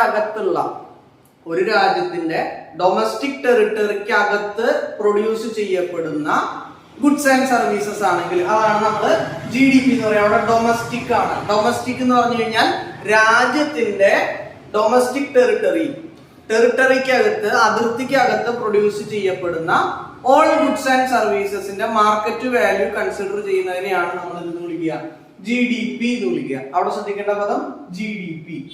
ഓക്കെ, അപ്പൊ GDP എന്താണെന്ന് മനസ്സിലാക്കുക. വേർ എന്ന് പറഞ്ഞ ചോദ്യത്തിന് ഉത്തരമാണ് GDP. വേർ എന്താ? ഡൊമസ്റ്റിക് പ്രൊഡക്റ്റ് ആണ്. രാജ്യത്തിനകത്ത് പ്രൊഡ്യൂസ് ചെയ്യപ്പെടുന്ന പ്രൊഡക്റ്റുകളാണ് നമ്മൾ എന്തിൽ കൺസിഡർ ചെയ്യുക? GDP-യിൽ കൺസിഡർ ചെയ്യുക. അപ്പോൾ ഡെഫിനിഷൻ നോക്കുകയാണെങ്കിൽ, GDP-യുടെ ഡെഫിനിഷൻ നോക്കുകയാണെങ്കിൽ നാഷണൽ ഇൻകത്തിന്റെ ഡെഫിനിഷനോടൊപ്പം ഒരു ചെറിയ ടേമും കൂടി കയറും. അപ്പൊ എന്താണ് നാഷണൽ ഇൻകത്തിന്റെ ഡെഫിനിഷൻ? നമുക്ക് മുമ്പ് ഓർമ്മയുണ്ട്. GDP-യിലേക്ക് വരികയാണെങ്കിൽ it is the market value of all final, ഇവിടെയും ഫൈനൽ ഗുഡ്സ് ആണ്, final goods and services produced in A domestic territory within A financial year. അപ്പൊ ഒരു ഫിനാൻഷ്യൽ ഇയറിൽ നാഷണൽ ഇൻകത്തിന്റെ ഡെഫിനിഷനോടൊപ്പം അവിടെ ഒരു കണ്ടീഷൻ വെക്കുകയാണ്. എന്ത്? ഡൊമസ്റ്റിക് ടെറിട്ടറിക്കകത്ത്, രാജ്യത്തിന്റെ അതിർത്തിക്കകത്താണ് നിങ്ങൾ പ്രൊഡ്യൂസ് ചെയ്യുന്നതെങ്കിൽ അതിന് നമ്മൾ വിളിക്കുന്ന പേരാണ് എന്ത്? GDP. ഓക്കെ, രണ്ടാമത്തെ ചോദ്യത്തിന് ഉത്തരാണ്, ഹൂ എന്ന ചോദ്യത്തിന് ഉത്തരാണ് GNP. അപ്പൊ നമുക്ക് ഇതിലേക്ക് വരാം, GNP-യിലേക്ക് വരാം. ആദ്യം നമുക്ക് എന്ത് ചെയ്യാം? GDP ഡെപ്തിൽ മനസ്സിലാക്കാം. ഓക്കെ, GDP എന്താ നമുക്കൊന്ന് ആഴത്തിൽ മനസ്സിലാക്കാം. GDP എന്ന് പറയുന്നത് എന്താന്ന് പറഞ്ഞു? രാജ്യത്തിനകത്തെ ഡൊമസ്റ്റിക് ടെറിട്ടറിയിൽ പ്രൊഡ്യൂസ് ചെയ്യപ്പെടുന്ന ഗുഡ്സ് ആൻഡ് സർവീസസിന്റെ മാർക്കറ്റ് വാല്യൂ ആണ്. അപ്പൊ ചോദ്യം 1, ഈ ഡൊമസ്റ്റിക് ടെറിട്ടറി എന്ന് പറയുന്നത് എന്താണ്? ഡൊമസ്റ്റിക് ടെറിട്ടറി എന്ന് പറയുന്നത് എന്താണ്? ഇന്ത്യയുടെ അതിർത്തി മാത്രമല്ല, അബ്രോഡുള്ള അല്ലെങ്കിൽ വിദേശ രാജ്യങ്ങളിലുള്ള ഇന്ത്യൻ എംബസി ഒക്കെ ഈ പറഞ്ഞ ഒരു രാജ്യത്തിന്റെ ഡൊമസ്റ്റിക് ടെറിട്ടറിയിൽ ഉൾപ്പെടും. അതുപോലെ തന്നെ ഷിപ്പ്, നേവൽ ബേസ്, ഓഷ്യനിലുള്ള അതിർത്തി, അതുപോലെ തന്നെ എയർക്രാഫ്റ്റ്, ഇങ്ങനെയുള്ള ഒരു രാജ്യവുമായി ബന്ധപ്പെട്ട അതിന്റെ ടെറിട്ടറിയിൽ അതിന്റെ ഭരണത്തിന് കീഴിൽ നിൽക്കുന്ന എല്ലാ കാര്യങ്ങളും ഡൊമസ്റ്റിക് ടെറിട്ടറിയാണ്. അപ്പോൾ ഗൾഫ് രാജ്യങ്ങളിലോ അല്ലെങ്കിൽ മറ്റു രാജ്യങ്ങളിലോ ഇന്ത്യൻ എംബസികൾ ഉണ്ടെങ്കിൽ അത് രാജ്യത്തിന്റെ ഡൊമസ്റ്റിക് ടെറിട്ടറിയാണ്. അവിടുന്ന് കിട്ടുന്ന അല്ലെങ്കിൽ അവിടെ പ്രൊഡ്യൂസ് ചെയ്യുന്ന ഗുഡ്സ് ആൻഡ് സർവീസിന്റെ മാർക്കറ്റ് വാല്യൂ നമ്മൾ എവിടെ കൺസിഡർ ചെയ്യും? GDP കൺസിഡർ ചെയ്യും. ഇനി രണ്ടാമത്തെ കാര്യം, ഇതിൽ കൺഫ്യൂഷൻസ് വരുന്ന കാര്യം എന്ന് പറയുന്നത്, ഫോറിനർ, ഒരു വിദേശി അല്ലെങ്കിൽ പുറത്തുള്ള ഒരു രാജ്യത്തു നിന്നുള്ള ആള് ഇന്ത്യക്കകത്ത് ഒരു ബിസിനസ് നടത്തുന്നത് വിചാരിക്കും. അങ്ങനെ ഒരു അതിന് എക്സാമ്പിൾ ആണ് ഇപ്പൊ മൾട്ടിനാഷണൽ കമ്പനികൾ ഇന്ത്യക്കകത്ത് ബിസിനസ് നടത്തുന്നുണ്ട് അല്ലെങ്കിൽ അവിടെ ഫാക്ടറിയോ മാനുഫാക്ചറിങ്ങോ നടക്കുന്നുണ്ടെങ്കിൽ അതും നമ്മുടെ GDP-യിൽ ഉൾപ്പെടുന്ന കാര്യമാണ്. അപ്പൊ ഒരു ഫോറിനറിന്റെ ഇന്ത്യക്കകത്ത് നിന്നുള്ള വരുമാനം എന്ന് പറയുന്നത് ഇന്ത്യയുടെ അല്ലെങ്കിൽ ഏത് രാജ്യമാണോ ആ രാജ്യത്തിന്റെ GDP-യിൽ ഉൾപ്പെടും. ഇനി അതേസമയം നമ്മൾ തിരിച്ചൊന്ന് ചിന്തിക്കുകയാണെങ്കിൽ, ഒരു ഇന്ത്യൻ സിറ്റിസൺ അല്ലെങ്കിൽ ഒരു നോർമൽ റെസിഡന്റ്, ഇന്ത്യൻ റെസിഡന്റ് ആയിട്ടുള്ള ഒരു വ്യക്തി, ഇപ്പൊ എക്സാമ്പിൾ എടുക്കുകയാണെങ്കിൽ നമ്മുടെ ലുലു ഗ്രൂപ്പ്സിന്റെ യൂസഫ് അലി സാർ അല്ലെങ്കിൽ ഷാരൂഖ് ഖാൻ ഗൾഫ് രാജ്യത്ത് അല്ലെങ്കിൽ ദുബായിൽ പോയിട്ട് ഒരു റെസ്റ്റോറന്റ് ഇട്ട് കഴിഞ്ഞാൽ ഈ പറഞ്ഞ റെസ്റ്റോറന്റിൽ നിന്ന് കിട്ടുന്ന വരുമാനം GDP-യിൽ കാൽക്കുലേറ്റ് ചെയ്യുക. ഇപ്പൊ നിങ്ങൾ ഒരു ഇന്ത്യൻ റെസിഡന്റ് ആണെങ്കിൽ നിങ്ങൾ ഇന്ത്യക്ക് പുറത്ത് അല്ലെങ്കിൽ മറ്റു രാജ്യങ്ങളിൽ പോയിട്ട് ഒരു ബിസിനസ് നടത്തുന്നുണ്ടെങ്കിൽ ആ നടത്തുന്ന അല്ലെങ്കിൽ അവിടെ നിന്ന് ലഭിക്കുന്ന ഇൻകം അല്ലെങ്കിൽ അവിടെ നിന്ന് ലഭിക്കുന്ന അവിടെ പ്രൊഡ്യൂസ് ചെയ്യുന്ന ഗുഡ്സ് ആൻഡ് സർവീസിന്റെ market value non considering GDP. അപ്പൊ അവിടെ ശ്രദ്ധിക്കേണ്ട ഏറ്റവും പ്രധാനപ്പെട്ട പോയിന്റ് ആണ്, ആര് നടത്തുന്നു എന്നുള്ളത് ഇമ്പോർട്ടന്റ് അല്ല. GDP കാൽക്കുലേറ്റ് ചെയ്യുമ്പോൾ വേർ എന്ന ചോദ്യത്തിന് മാത്രമേ പ്രസക്തി ഉള്ളൂ. GDP കൺസിഡർ ചെയ്യുമ്പോൾ വേർ പ്രൊഡ്യൂസ് എന്ന് പറയുന്ന ചോദ്യത്തിന് മാത്രമേ പ്രസക്തി ഉള്ളൂ. അവിടുത്തെ ഏറ്റവും ഇമ്പോർട്ടന്റ് ആയിട്ടുള്ള പോയിന്റ് ആണ്, ഡൊമസ്റ്റിക് ടെറിട്ടറിക്കകത്ത് ആര് പ്രൊഡക്ഷൻ നടത്തിയാലും അല്ലെങ്കിൽ ആര് സർവീസസ് പ്രൊവൈഡ് ചെയ്താലും അതിന്റെ മാർക്കറ്റ് വാല്യൂ എന്ന് പറയുന്നത് GDP-യിൽ കൺസിഡർ ചെയ്യും. അതേസമയം ഒരു നമ്മുടെ നോർമൽ റെസിഡന്റ് അല്ലെങ്കിൽ ഒരു രാജ്യത്തിന്റെ റെസിഡന്റ് മറ്റൊരു രാജ്യത്ത് പോയിട്ട് അബ്രോഡ് പോയിട്ട് അവിടെ ബിസിനസ്സോ അല്ലെങ്കിൽ അവിടെ സ്ഥാപനങ്ങളോ നടത്തുകയാണെങ്കിൽ അവിടുന്ന് ലഭിക്കുന്ന വരുമാനം അല്ലെങ്കിൽ അവിടുന്ന് ലഭിക്കുന്ന ഇൻകോ എന്തിൽ കൺസിഡർ ചെയ്യില്ല? GDP-ക്കകത്ത് കൺസിഡർ ചെയ്യില്ല. വളരെ ഇമ്പോർട്ടന്റ് ആയിട്ടുള്ള പോയിന്റ് ആണ്. അപ്പോൾ ഒരു നോർമൽ റെസിഡന്റിന് ഇൻകം ഫ്രം അബ്രോഡിൽ നിന്ന് കിട്ടുന്ന ഇൻകം നമുക്ക് എന്തിൽ കൺസിഡർ ചെയ്യാൻ സാധിക്കില്ല? GDP-ക്കകത്ത് കൺസിഡർ ചെയ്യാൻ സാധിക്കില്ല. ഇത് ശ്രദ്ധിക്കേണ്ട 2 പോയിന്റ് ആണ്. അപ്പൊ GDP കൺസിഡർ ചെയ്യുമ്പോൾ 3 കാര്യങ്ങൾ ശ്രദ്ധിക്കണം. ഒന്ന്, രാജ്യത്തിനകത്തായിരിക്കണം, ഡൊമസ്റ്റിക് ടെറിട്ടറിക്ക് അകത്തായിരിക്കണം. 2, ഇന്ത്യൻ റെസിഡന്റ് ഇന്ത്യയിലെ പ്രൊഡ്യൂസ് ചെയ്താലും ഫോറിൻ റെസിഡന്റ് ഇന്ത്യയിൽ എന്താ പറയുക പ്രൊഡക്ഷൻ നടത്തിയാലും അല്ലെങ്കിൽ ഗുഡ്സ് ആൻഡ് സർവീസ് പ്രൊവൈഡ് ചെയ്താലും GDP-ക്കകത്ത് പെടും. ഇത്രയും കാര്യം മനസ്സിലായെന്ന് വിചാരിക്കും. രണ്ടാമത്തെ ആള് നമ്മൾ എടുക്കാം, GNP-യുടെ ഫുൾ ഫോം എന്താ? Gross national product. ഇവിടെ നമ്മൾ പറയുന്നത് നാഷണൽ ആണ്. ഇത് നമ്മൾ രണ്ടാമത് ചോദിച്ച ചോദ്യത്തിന് ഉത്തരമാണ് ഹൂ പ്രൊഡ്യൂസ്, ആരാണ് പ്രൊഡ്യൂസ് ചെയ്യുന്നത്? അതിനുള്ള ഉത്തരമാണ് നാഷണൽസ് ആണ് അല്ലെങ്കിൽ നോർമൽ റെസിഡന്റ് പ്രൊവൈഡ് ചെയ്യുന്ന അല്ലെങ്കിൽ പ്രൊഡ്യൂസ് ചെയ്യുന്ന ഗുഡ്സ് ആൻഡ് സർവീസസിന്റെ ഇൻകം. ആ ഇൻകം ആണ് നമ്മൾ എവിടെ കൺസിഡർ ചെയ്യുക? GNP കൺസിഡർ ചെയ്യുക. അപ്പോ GNP കൺസിഡർ ചെയ്യുമ്പോൾ ശ്രദ്ധിക്കേണ്ട കാര്യം, അവിടെ ഡൊമസ്റ്റിക് ടെറിട്ടറി എന്ന് പറയുന്നത് ഒരു വിഷയമേ അല്ല. അപ്പൊ നമ്മൾ മുമ്പ് എടുത്ത എക്സാമ്പിളിൽ ഷാരൂഖ് ഖാൻ ആണ് വിചാരിക്കുക. ഷാരൂഖ് ഖാൻ ദുബായിൽ ഒരു റെസ്റ്റോറന്റ് നടത്തുന്നുണ്ട്. അങ്ങനെ ഷാരൂഖ് ഖാന് ദുബായിൽ നടത്തുന്ന റെസ്റ്റോറന്റിൽ നിന്ന് കിട്ടുന്ന income, Shahrukh Khan Indian resident ആണ്, നോർമൽ റെസിഡന്റ് ആണ്. അല്ലെങ്കിൽ ഷാരൂഖ് ഖാൻ ഒരു എക്സാമ്പിൾ പറഞ്ഞുള്ളൂ, ഒരു ഇന്ത്യൻ റെസിഡന്റ് ദുബായിൽ പോയിട്ട് ഒരു ബിസിനസ് നടത്തുന്നു അല്ലെങ്കിൽ റെസ്റ്റോറന്റ് നടത്തുന്നു. അവിടുന്ന് കിട്ടുന്ന റവന്യൂ അല്ലെങ്കിൽ അവിടുന്ന് കിട്ടുന്ന ഇൻകം GDP-യിൽ കൺസിഡർ ചെയ്യില്ല, അത് കൺസിഡർ ചെയ്യുന്നത് GNP-യിലാണ്. അപ്പൊ GNP-ക്ക് എന്ത് ഇമ്പോർട്ടന്റ് അല്ല? ഡൊമസ്റ്റിക് ടെറിട്ടറി എന്ന് പറയുന്ന സാധനം എന്തിനില്ല, അല്ലെങ്കിൽ എന്ന് പറയുന്ന കണ്ടീഷൻ GNP-ക്ക് ഇല്ല. GNP കൺസിഡർ ചെയ്യുന്നത് ഹൂ പ്രൊഡ്യൂസ് എന്നാണ്. അപ്പോ ശ്രദ്ധിക്കേണ്ട കാര്യം, ഇത് രണ്ടും തമ്മിലുള്ള ഡിഫറൻസ് കൃത്യമായിട്ട് മനസ്സിലാക്കുക. ഡിയിലും എന്നിലും ആണ് ഡിഫറൻസ്. ഡി എന്ന് പറയുന്നത് ഡൊമസ്റ്റിക് ടെറിട്ടറി, എൻ എന്ന് പറയുന്നത് നാഷണൽസ് അല്ലെങ്കിൽ നോർമൽ റെസിഡന്റ് ആയിട്ടുള്ള ഒരു വ്യക്തി അത് ഇന്ത്യക്കകത്ത് നടത്തുന്ന ബിസിനസ്സോ അല്ലെങ്കിൽ ഇന്ത്യക്കകത്ത് നടക്കുന്ന പ്രൊഡക്ഷൻ ഫേമോ അല്ലെങ്കിൽ ഇന്ത്യക്ക് പുറത്തുനിന്നുള്ള പ്രൊഡക്ഷൻ ഫേമോ ആയാലും അത് കൺസിഡർ ചെയ്യാൻ ഏതിനകത്താണ്? നാഷണൽ ഈ പറഞ്ഞ GNP-ക്കകത്താണ്. അതേസമയം നമ്മൾ മുമ്പത്തെ കേസിൽ ഒരു എക്സാമ്പിൾ പറഞ്ഞു, ഒരു ഫോറിനർ ഇന്ത്യക്കകത്ത് വന്നിട്ട് പ്രൊഡക്ഷൻ നടത്തുകയാണെങ്കിൽ അതിന്റെ മാർക്കറ്റ് വാല്യൂ GDP-യിൽ കൺസിഡർ ചെയ്യും, പക്ഷെ GNP-യിൽ കൺസിഡർ ചെയ്യില്ല. കാരണം ഫോറിനർ ഇവിടുത്തെ റെസിഡന്റ് അല്ല. അപ്പൊ ഒരു എക്സാമ്പിൾ എടുത്ത് മനസ്സിലാക്കുകയാണെങ്കിൽ ഒരു മൾട്ടിനാഷണൽ കമ്പനി നമ്മുടെ രാജ്യത്തിനകത്ത് ഒരു പ്രൊഡക്ഷൻ ഫേം നടത്തിക്കൊണ്ടു പോകുന്നുണ്ടെങ്കിൽ അതിൽ നിന്ന് കിട്ടുന്ന വരുമാനം, അല്ലെങ്കിൽ ഒരു ഫാക്ടറിയോ അല്ലെങ്കിൽ എന്തെങ്കിലും ബിസിനസ് ഓർഗനൈസേഷനോ ഒരു മൾട്ടിനാഷണൽ കമ്പനിക്ക് ഉണ്ടെങ്കിൽ, ഒരു ഫോറിനർ ആണ്, ഒരു അമേരിക്കക്കാരൻ ഇന്ത്യയിൽ വന്ന് ബിസിനസ് ചെയ്യുകയാണെന്ന് വിചാരിക്കാം. ഒരു അമേരിക്കക്കാരൻ ഇന്ത്യയിൽ വന്ന് ബിസിനസ് ചെയ്യുകയാണെങ്കിൽ ആ ബിസിനസ്സിൽ നിന്നും അമേരിക്കക്കാരന് കിട്ടുന്ന വരുമാനം GDP-യിൽ കൺസിഡർ ചെയ്യും, GNP-യിൽ കൺസിഡർ ചെയ്യില്ല. GDP-യിൽ കൺസിഡർ ചെയ്യാനുള്ള കാരണം ആ ബിസിനസ് നടക്കുന്നത് ഇന്ത്യൻ ടെറിട്ടറിക്കുള്ളിലാണ്. GNP-യിൽ കൺസിഡർ ചെയ്യാത്തതിന് കാരണം അത് നോർമൽ റെസിഡന്റ് അല്ല, അമേരിക്കക്കാരനാണ്, ഇന്ത്യൻ സിറ്റിസനോ അല്ലെങ്കിൽ ഇന്ത്യൻ റെസിഡന്റോ അല്ല. അപ്പോ GNP-യിൽ കൺസിഡർ ചെയ്യുന്നത്, അപ്പൊ GNP-യുടെ ഡെഫിനിഷൻ നോക്കണം. GNP-യുടെ ഡെഫിനിഷൻ എന്ന് പറയുന്നത് സെയിം ഡെഫിനിഷൻ ഒക്കെ സെയിം തന്നെ, മാർക്കറ്റ് വാല്യൂ ആണ് എന്തിന്റെ, ഫൈനൽ ഗുഡ്സ് ആൻഡ് സർവീസിന്റെ. അവിടെയും ശ്രദ്ധിക്കേണ്ട കാര്യം ഫൈനൽ ഗുഡ്സ് ആൻഡ് സർവീസ് ആണ്.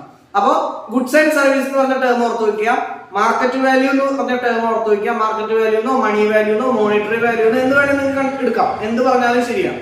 അപ്പോ മാർക്കറ്റ് വാല്യൂ ആണ്, ഗുഡ്സ് ആൻഡ് സർവീസിന്റെ വാല്യൂ ആണ് ഒരു ഫിനാൻഷ്യൽ ഇയറിനകത്തുള്ള. അവിടെയാണ് ശ്രദ്ധിക്കേണ്ടത്, GDP GNP ഒക്കെ കൺസിഡർ ചെയ്യുന്നത്, നാഷണൽ ഇൻകം കൺസിഡർ ചെയ്യുന്നത് ഒരു ഫിനാൻഷ്യൽ ഇയറിനകത്താണ്. അവിടെ ശ്രദ്ധിക്കേണ്ട രണ്ട് ടേമാണ് GDP GNP. GDP എന്ന് പറഞ്ഞു കഴിഞ്ഞാൽ വേർ പ്രൊഡ്യൂസ് എന്നുള്ള ചോദ്യത്തിനുള്ള ഉത്തരമാണ് ഡൊമസ്റ്റിക് ടെറിട്ടറിക്ക് അകത്തായിരിക്കണം. അങ്ങനെ ഡൊമസ്റ്റിക് ടെറിട്ടറിക്ക് അകത്താണെങ്കിൽ അവിടെ പ്രൊഡ്യൂസ് ചെയ്യുന്ന എല്ലാ ഗുഡ്സ് ആൻഡ് സർവീസിന്റെയും മാർക്കറ്റ് വാല്യൂ GDP-യിൽ വിടും.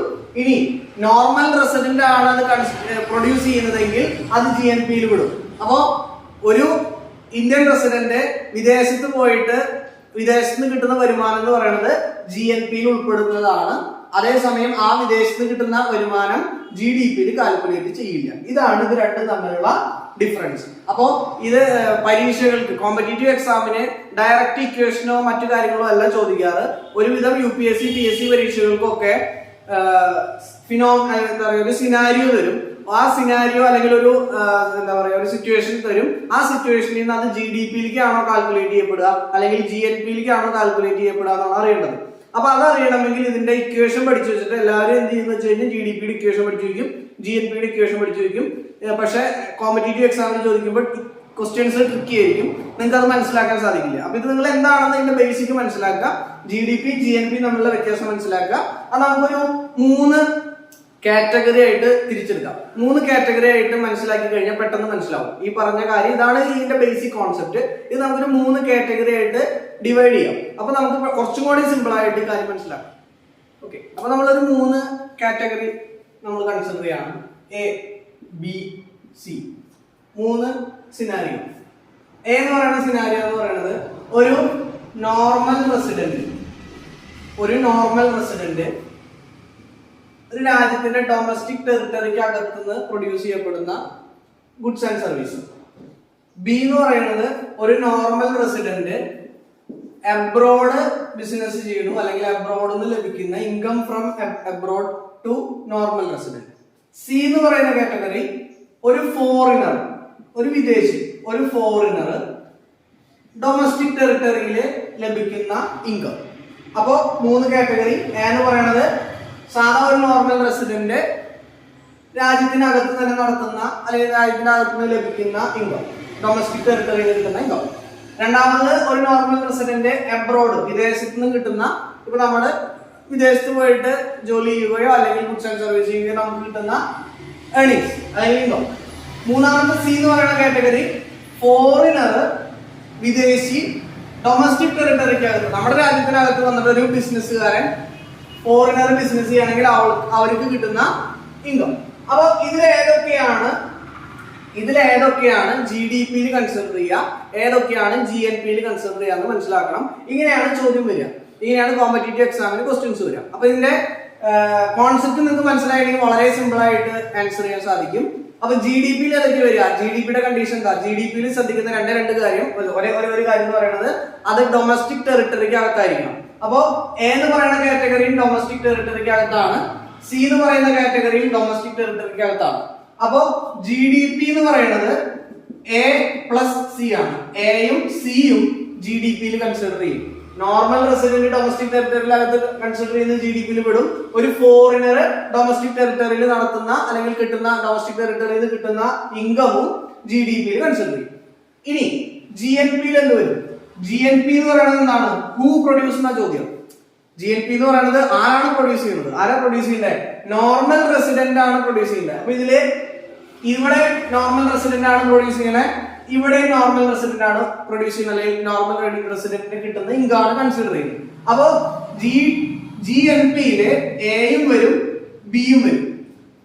എന്ന് വെച്ചാൽ ഒരു നോർമൽ റെസിഡന്റ് ഇന്ത്യക്ക് അകത്തു നിന്ന് അല്ലെങ്കിൽ രാജ്യത്തിന് അകത്തു നിന്ന് കിട്ടുന്ന ഇൻകം അല്ലെങ്കിൽ അതിന്റെ മാർക്കറ്റ് പ്രൊഡ്യൂസ് ചെയ്യുന്ന പ്രൊഡക്റ്റിന്റെ മാർക്കറ്റ് വാല്യൂ എടുക്കും. അതുപോലെ തന്നെ നോർമൽ റെസിഡന്റ് അബ്രോഡിൽ നിന്ന് കിട്ടുന്ന മാർക്കറ്റ് വാല്യൂ എടുക്കും. അപ്പോ ജി ഡി പി എന്ന് പറയുന്നത് എ പ്ലസ് സി ആണ്. കണ്ടീഷൻസ് നോക്കുക. ജി എൻ പി എന്ന് പറയുന്നത് എ പ്ലസ് ബി ആണ്. ഈ കണ്ടീഷൻസും നോക്കുക. അപ്പൊ ഇങ്ങനെ മനസ്സിലാക്കി വെച്ച് കഴിഞ്ഞാൽ ജി ഡി പി ഏതൊക്കെ നമുക്കൊരു എക്സാമ്പിൾ പരീക്ഷയ്ക്ക് ചോദിക്കുന്ന സമയത്ത് എക്സാമ്പിളുകൾ തന്നു കഴിഞ്ഞാൽ ഈ പറഞ്ഞ കാര്യങ്ങൾ ഓർമ്മയുണ്ടെങ്കിൽ വളരെ സിമ്പിൾ ആയിട്ട് നിങ്ങൾക്ക് ആ ക്വസ്റ്റ്യൻ വായിച്ചു നോക്കി കഴിഞ്ഞാൽ അത് ജി ഡി പിയിൽ ഉൾപ്പെടുന്നതാണോ അത് ജി എൻ പിയിൽ ഉൾപ്പെടുന്നതാണോ എന്ന് മനസ്സിലാക്കാം. അപ്പൊ നമ്മൾ ഇതുവരെ പറഞ്ഞത് നാഷണൽ ഇൻകം എന്താന്ന് പറഞ്ഞു.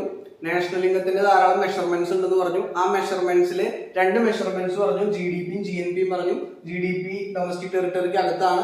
ജി എൻ പി എന്ന് പറയുന്നത് who produce, normal resident produce ചെയ്യുന്നതാണ് ജി എൻ പി എന്ന് പറഞ്ഞു. ഇനി നമുക്ക് അറിയേണ്ട കാര്യം ഈ ജി ഡി പിയും ജി എൻ പിയും തമ്മിലുള്ള റിലേഷൻ എന്താണ്? ജി ഡി പിയും ജി എൻ പിയും തമ്മിലുള്ള റിലേഷൻ എന്താണ്? അവിടെ നമ്മൾ റിലേഷൻ ചെക്ക് ചെയ്യുന്ന സമയത്ത് നമ്മൾ പുതുതായിട്ട് പഠിക്കുന്ന ഒരു ടേമാണ് net factor income from abroad. Net factor income from abroad. ചില ആളുകളൊക്കെ ഞാൻ കണ്ടിട്ടുണ്ട് ഈ വിദേശ വരുമാനം, വിദേശത്ത് നിന്നുള്ള വരുമാനം, അതാണ് net factor income from abroad. അപ്പൊ വിദേശ വരുമാനം കൺസിഡർ ചെയ്യുന്നതാണ് ഈ പറഞ്ഞ NFIA, net factor income from abroad. അപ്പൊ നമ്മൾ കൺസിഡർ ചെയ്യുന്ന ഇത് കാൽക്കുലേറ്റ് ചെയ്യുന്ന സമയത്ത് വിദേശത്ത് നിന്ന് കിട്ടുന്ന വരുമാനമാണ് നമ്മൾ എടുക്കുക. അപ്പൊ വിദേശത്ത് നിന്ന് കിട്ടുന്ന ഇന്ത്യക്ക് അകത്തു നിന്നുള്ള വരുമാനം പ്ലസ് വിദേശത്ത് നിന്ന് കിട്ടുന്ന വരുമാനം. അപ്പൊ ഈ വിദേശത്ത് നിന്ന് കിട്ടുന്ന വരുമാനം സത്യത്തിൽ എങ്ങനെയാണ് കൺസിഡർ ചെയ്യുക? നമ്മുടെ വരുമാനം അല്ലെങ്കിൽ നമ്മുടെ പ്രോഫിറ്റ് എന്ന് പറയുമ്പോൾ എല്ലാവരും ഇപ്പൊ നിങ്ങളൊരു ബിസിനസ് നടത്തുകയാണെങ്കിൽ ആ ബിസിനസ് അല്ലെങ്കിൽ ടെക്സ്റ്റൈൽ ഷോപ്പ് നടത്തണം. ആ ടെക്സ്റ്റൈൽ ഷോപ്പ് നടത്തണം, അല്ലെങ്കിൽ നിങ്ങൾ റെസ്റ്റോറന്റ് നടത്തണം, അല്ലെങ്കിൽ നിങ്ങൾ എന്തെങ്കിലും ബിസിനസ് നടത്തണം. ആ ബിസിനസ് നടത്തുമ്പോൾ അതിന്റെ നമ്മൾ പൊതുവെ ആ ബിസിനസിന്റെ പുറത്ത് നിൽക്കുന്ന ആൾക്കാർ കൺസിഡർ ചെയ്യുന്നത് ആ ബിസിനസ് അല്ലെങ്കിൽ ആ കട ഒരു ഷോപ്പാണെന്ന് വിചാരിക്കുക. ആ ഷോപ്പിനകത്ത് എത്ര ആള് കയറുന്നുണ്ട്, അവിടെ എത്ര കച്ചവടം നടക്കുന്നുണ്ട് ഇങ്ങനെയുള്ള കാര്യങ്ങളാണ്. അപ്പൊ നമ്മൾ പറയും ആ കടയിൽ നല്ല കച്ചവടമാണ്, നല്ല വരുമാനമാണ് ആ കടയുടെ ഉടമയ്ക്ക് എന്ന് പറയും. സത്യത്തില് അവിടെ നമ്മൾ കൺസിഡർ ചെയ്യുന്നത് അവർക്ക് കിട്ടുന്ന വരവ് മാത്രമാണ്.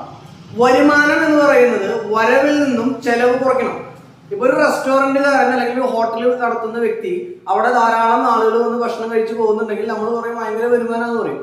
സത്യത്തിൽ നമ്മൾ ആരും ആ ബിസിനസിന്റെ പുറത്തു നിൽക്കുന്ന ഒരാളും ആ വ്യക്തിക്ക് ഉണ്ടാവുന്ന ചെലവ് കൺസിഡർ ചെയ്യാറില്ല. അപ്പൊ വരവിൽ നിന്നും ആൾക്ക് ലഭിക്കുന്ന വരവിൽ നിന്നും ചെലവ് കുറച്ചു വെച്ചാൽ മാത്രമേ നമുക്ക് എന്ത് കിട്ടുള്ളൂ? വരുമാനം അല്ലെങ്കിൽ പ്രോഫിറ്റ് കിട്ടുള്ളൂ. അതുപോലെ തന്നെ ഈ പറഞ്ഞ NFIA അല്ലെങ്കിൽ net factor income from abroad, നമുക്ക് ഒരു രാജ്യത്തിന് വിദേശത്ത് നിന്ന് കിട്ടുന്ന വരുമാനം എന്ന് പറയുന്നത് നമ്മുടെ ഒരു റെസിഡന്റ് അവിടെ പോയി അവിടുന്ന് കിട്ടുന്ന നോർമൽ റെസിഡന്റിന് അബ്രോഡിൽ നിന്ന് കിട്ടുന്ന വരുമാനത്തിൽ നിന്ന് ഒരു ഫോറിനർ ഇവിടുന്ന് കൊണ്ടുപോകുന്ന വരുമാനം കുറയ്ക്കണം, സബ്സ്ട്രാക്ട് ചെയ്യണം.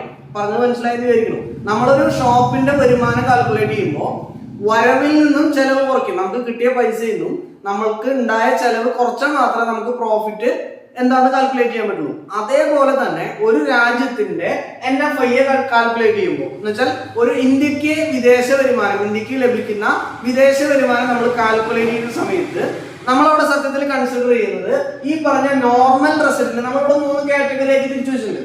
അവിടെ നോർമൽ റെസിഡന്റിന് അബ്രോഡിൽ നിന്ന് കിട്ടുന്ന വരുമാനം, ഒരു മലയാളിക്കോ അല്ലെങ്കിൽ ഒരു ഇന്ത്യക്കാരനോ വിദേശത്ത് നിന്ന് കിട്ടുന്ന വരുമാനം, അതാണ് നമ്മുടെ കാറ്റഗറി ബി.